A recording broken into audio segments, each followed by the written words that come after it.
And now, it's time for another Dice Tower review with Tom Vasel. Hey everybody, I'm Tom Vasel. Welcome to the Dice Tower. Today we're starting a new series where I'll be going through board game apps. Now this won't happen all the time, but when I review a board game app, I want to do something a little bit different, and I'm going to be basically playing through the game. So today we're going to be taking a look at the Race for the Galaxy app. Now I like Race for the Galaxy. I like it a lot. All right, so let's get into Race for the Galaxy here. So you can see the screen here. Now you can play Race for the Galaxy online if you want. You'd have to see if there's an open game. Right now there's not anyone online, but I was able to go online and play against a few people, and it's not that difficult to do. I think you can pause between games maybe and just go in and take your turns. I'm not sure, because when I went and played, I just played basically face to face with the person. But I'm sure as more and more people get the app, you'll be able to play online. And it was very, very painless. Now, you can see I'm in the middle of a game, but I'm not going to resume that. I'm going to go to a new one. But before I do that, there's a store where you can buy both expansions for the game. Gathering Storm is really good. Rebel vs. Imperium, less so. But you also have the rules for the base game. It kind of explains how the different rules work and the basic gist of the game. So you can go through here and it tells you how to play. I'm not going to be telling you how to play at this point in time. I'm just basically going to be playing, and so you can see how it works. But I can also see the rules for the goals for Gathering Storm and Rebel vs. Imperium, the takeovers, which I never play with, but they're there. Then there's also credits, yay, settings. So animation speed is normal. Let's make it, let's leave it on normal so you guys can see how it works. And then graphics, we'll keep them high. All right, so let's get started in the game. By the way, I'm Vaselinsky. If you ever see me online, maybe you'll play against me. But here we go. New game. So here I'm playing a game against three hard AI opponents. I don't want to do that. So we're going to actually take these guys out, and I'm going to play against one easy AI. I can pick which expansions I want to play with. So I'm going to play with all of them. All right. So I can play a two-player experience game, which is what I like to do. And I'm going to play with goals. I could also play with takeovers, but I don't want to. Or with the RVI scenario, which I don't really want to. I don't normally play with goals, but I'm going to play with them here just so you guys can see how they work. You also have a tutorial here, but let's just get started. So here's the board. First I'm going to pick my starting world. The Doomed world is a tempting world to start with, but it can't be turned into alien worlds, and I started with two of those. So I'm going to pick the Imperium Warlord. He seems like fun. Now, I don't normally play with him, so let's take a look here. You can click on any card, it will bring it up. So draw one extra card whenever I explore, and plus one military, plus an extra military against Rebel military worlds. Great.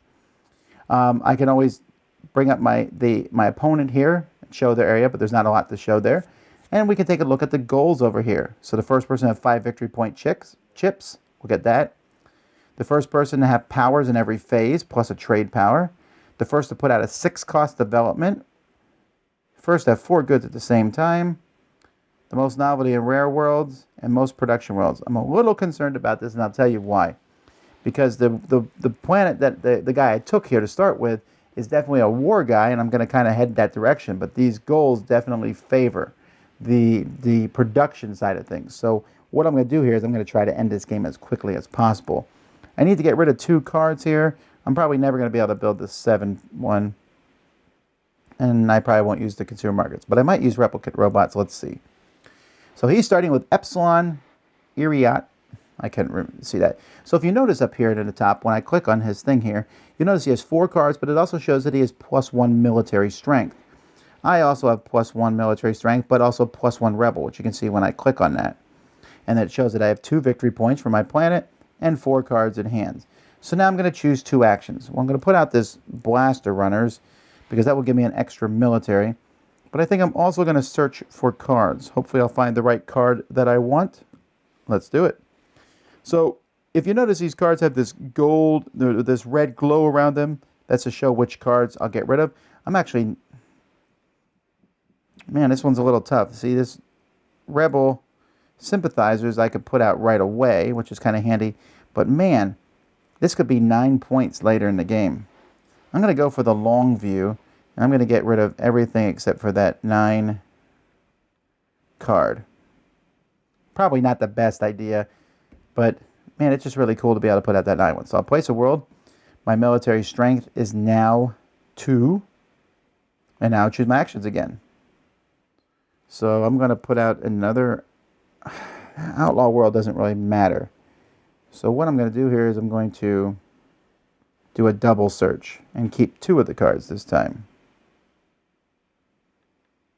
I definitely want drop ships for sure. And I probably want an expedition force. Oh wait, but there's a rebel stronghold. Wait, I already have the rebel stronghold. Oh, that's right, because I have blaster runners. I can discard any cards I want from my hand. All right, let's get rid of those. Let's get rid of that. How many cards? 1 more. Terraforming world. All right, so now I'm feeling pretty good. Choose actions. I'm going to take some cards, and then I'm going to put out my drop ship. 2 cards to get rid of. I don't need the Merchant Guild, and I don't need that. Then I'm going to place my drop ships and get rid of 1. And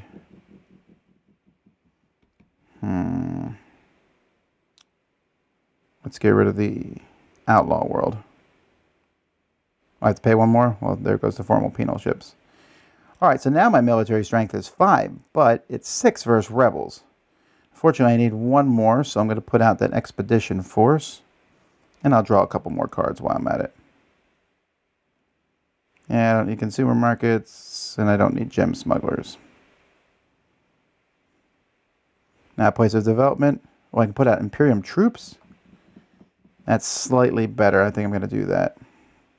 And he played a 6 cost development, which you'll notice now, if you see that gold card is flying across the screen because he got it. He got the 6-point development.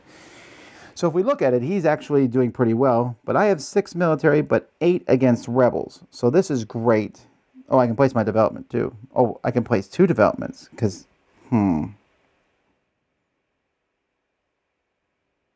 yeah, I'll do that. I mean, we'll get rid of, oh, I don't want to get rid of the privilege. Oh, I don't want to get rid of any of these, frankly. May discard a card to gain +1. Yeah, okay, I'll just get rid of that one. All right, so now choose actions. So now I'm going to put out, since I have +2 rebels, I'm going to basically put out both these big giant rebel homeworlds. Actually, I'm not. I think I'm going to put out Hidden Fortress because I get +1 military per military world in the player's empire. That's pretty good. That gives me, I don't need more military, but I need to find the 6th thing card that lets me do it. So let's,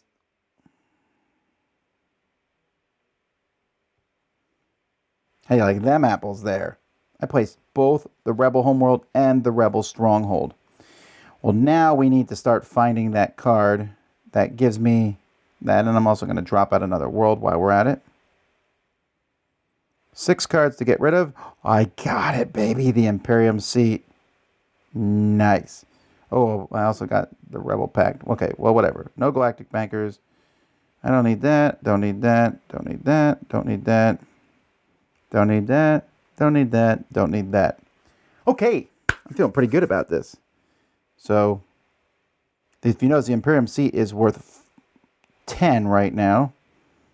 So we're going to put out the Hidden Fortress. Now to play the Imperium seat, though, I'm going to need more cards. And I have a lot of military cards here. And I really want to keep these military cards. So I'm going to draw 2 cards this time. And place a planet. I have my reasonings. 3 cards to get rid of. Don't care about the Trade League or the Galactic Salon or the Pilgrimage World. Wait, I can play a development? I don't think I want to, though. That would cost me 6. No. So I just pass that. Makes it pretty simple. I can place a world. I'll put out the Lost Alien Warship. I really need the 6 cost development. That gives me plus for military. That's not the one he took, is it? No. Fantastic. All right, so I am going to do a big search here and keep 2 cards. No, I'm not. I'm going to do a big search, but then I'm going to sell my yellow card to get a bunch more cards. All right, I didn't get what I needed. I'm going to There's another Imperium card, though, so that's probably what I'm going to keep at this point.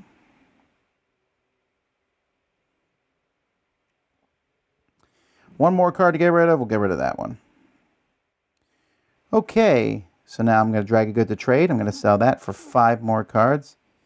And I got the Galactic. No, wait. Oh, man, this is fantastic. Drag 3 cards to discard. We'll get rid of the Mercury Fleet. We'll get rid of that. Oh, that's an Imperium. Hang on. So you can redo what you're getting rid of. So I'm going to get rid of that. The Pirate World. And that one. Okay. So now I'm going to start playing big stuff. I'm going to do that. And I'm going to drop off the Imperium seat. I'm just going to draw 2 more cards to... I don't need the uplift code, and I don't need that. And I don't need that. Now I'm going to place the Imperium seat, which makes me get rid of 5 cards. 1, 2, 3, 4, 5. Now if I get this Galactic Imperium out, it's going to be pretty awesome. I can place a world. Why not? Let's put out the Lost Alien Battle Fleet. And then I could get rid of goods. Now, as you notice, I'm doing really well. I have this great display in front of me. By the way, you can pull up any card you want at any point in time. However, he's not doing badly because he's going to get these goals and stuff. So I need to end this game as quickly as I can. I want to get that Galactic Imperium out, so I need more cards. So I'm actually going to produce and draw 2 this turn. Get rid of 3 cards. I don't need that one. I don't need the Mercenary Fleets, honestly. Space Marines aren't bad, just in case I get that other 6 one. And now I produce 2 yellows. So now I'm going to be able to sell one of those yellows, which will give me enough cards to put out that Galactic Imperium. But I'm going to put out the Imperium troops while I'm at it, because why not? Get rid of 3 cards. I don't need you. I don't need you. I don't need you. So you can see that I'm actually doing pretty well. Place development. Wait, why can't I put out another Imperium troops? Do I already have Imperium troops? Oh, I wasn't even paying attention. Fine, I'll put out Space Marines. Alright, let's get rid of one of these orange goods. Get rid of a card. What, this one's worth that? Oh, that's interesting. This is one that's worth a lot. So I'm going to hang on to that one for now, but I'm not going to keep that. So I had to get rid of cards from my hand. Now we're definitely going to play... I think I'm just going to try to end the game here. Can I put out both of these guys if they both cost 5? 1, 2, 3, 4, 5, 6, 7, 8. No, I can only put out one of them. I could still end the game and hopefully win because he's about to get some goals. So that's what we're going to do. We're just going to finish the game at this point in time. Don't need that. Don't need that. Don't need that.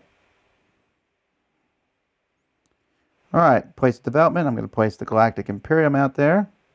And I'm going to get rid of 1, 2, 3, 4, 5. Say OK. And then I'm going to put out the Damaged Alien Factory as my final one. So meanwhile, he's doing all sorts of stuff because he's an easy guy.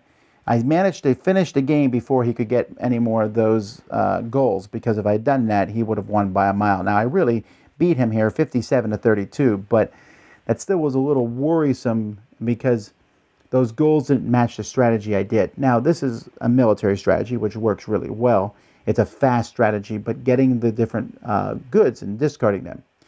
Some of you may be watching this going, I have no idea just what happened. That's fair enough. I understand that. But I didn't do this necessarily to be a tutorial. Maybe I'll do a tutorial at some point. But what I want to do was show you how a game works. So if you ever want to go through, like I said, you can play with 4 people. Let me show you.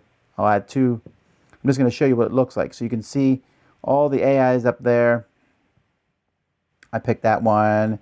Everyone else. It takes a little bit longer to play against 3 AIs. Not a big deal. Like I said, you can also speed up the animation. I'm not even really trying at this point. I'm just discarding stuff and getting rid of it. But when you're playing against other opponents, I can always open them up and look at their cards, and you can always make their cards bigger and stuff. But when you're playing multiple people, you only have, of course, the one action, which is why I like playing against one with the advanced. So anyway, that is how you play Race for the Galaxy online. High marks from me. I think the graphics are great. The music is good. The speed is good. The online play, which is like there you go. There's 3 open games now, all by the same person. But the online play, I did play it, and it did work really well. Be interesting if I play this person, and then they can watch it later on. But I don't have time to play you right now. Half void, I apologize. But the online play works well. It's smooth. If you played Race for the Galaxy, it's fast. If you don't play before, you don't have to do any of those calculations. I must have played this 20, 30 times already. Just very high marks from me. Probably 9 out of 10, possibly 10 out of 10. It's a great implementation. That's Race for the Galaxy online.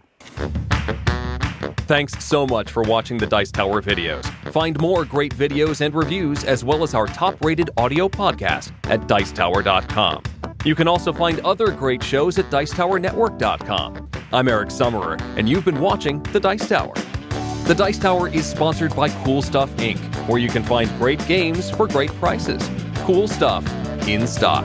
Check them out at CoolStuffInc.com.